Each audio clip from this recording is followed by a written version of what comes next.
إيمان مجمل آمنت بالله كما هو بأسمائه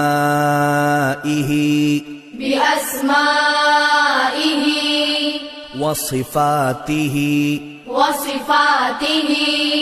وقبلت جميع أحكامه إقرار باللسان وتصديق بالقلب. Hit the subscribe button.